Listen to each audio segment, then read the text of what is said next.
The fourth generation Mazda MX-5 was already a fantastic car. In this new 2019 model, it's better. So if you were on the fence about getting a Miata, take my word for it, just buy one. You won't regret it. So there's been your look at the 2019 Mazda MX. Oh wait, you want it more than that? Well, you come to the right place, buddy. Grab shotgun with me in this new GTS model and we'll take her for a spin.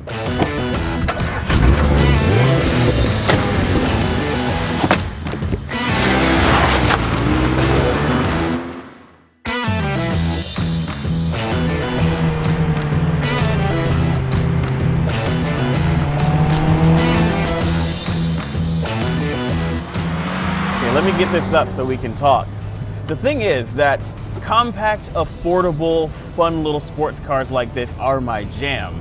You give me a car like a Subaru BRZ and my heart just skips a beat. And the MX-5 is arguably the king of that very small class. It's got a rev-happy little engine that offers just enough power to keep things fun and arguably some of the best handling in its class.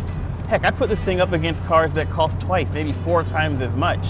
It's got a ride that is compliant while still also being responsive. It's engaging without being punishing. More importantly, the MX-5 offers some of the best driving feel of any car on the road. I mean, between the steering and the seat of the pants feel, I've got a lot of intuitive information about what's happening where the rubber meets the road, and really instant feedback about how my inputs affect that. And that makes this a really good tool for learning to be a great driver and a really good companion once you're already one.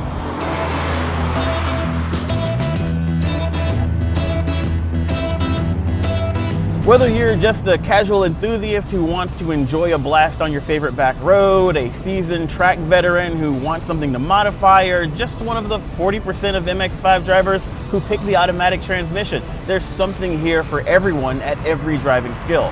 When Mazda talks about a connection between horse and rider, they're not just blowing smoke up your butt. There's something to this car. It's really special. And the 2019 model improves in a number of ways. In the cabin, we've got a telescoping steering wheel for the first time ever. And that's going to allow the MX-5's already really good seating position to be better fine-tuned for a variety of body sizes. And that makes the driver's seat a much better platform for enjoying your drive.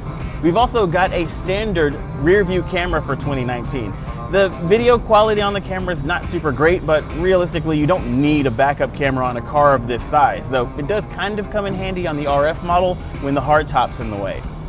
My only problem with the backup camera is that it's a bit unfortunately placed, prominently in the middle of the bumper where it just draws a lot of attention. I would have liked for them to have moved it a little bit lower as is. It kind of seems like Mazda just crammed it up there like, screw you NHTSA, here's your backup camera.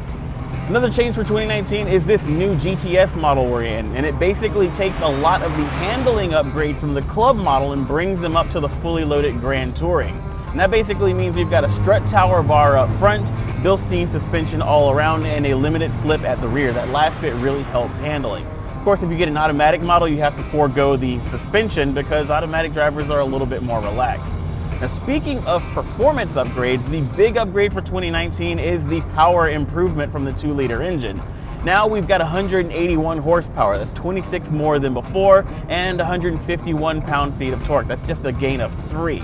Now, the way that Mazda got that power is simply raising the red line 1,000 RPM. So now instead of running out of steam at around 6,000 RPM, you can push this thing all the way up to 7,000.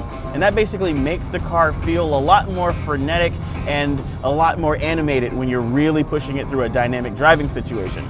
But because all that power is really high up in the power band, daily driving feels about the same.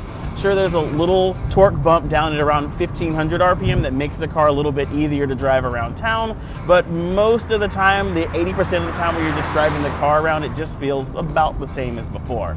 The only difference is that 20% of the time when you're really pushing it, it just feels a little bit more special. Now overall, what Mazda has done is taken the Miata and just made it a little bit better overall. Then again, when you're starting with one of my favorite cars on the road, a little bit better is perfectly fine. Okay, so where was I? Right. If you're on the fence about the Miata, just buy one or borrow one. Trust me, you won't regret it. And this 2019 model is even better, but it comes at a slightly higher price. Expect around a $500 price hike this year, landing this one at around $36,000 fully loaded. Now I know you've got more questions about this car, so let's hear them down in the comments below. I'll be answering a couple of them myself.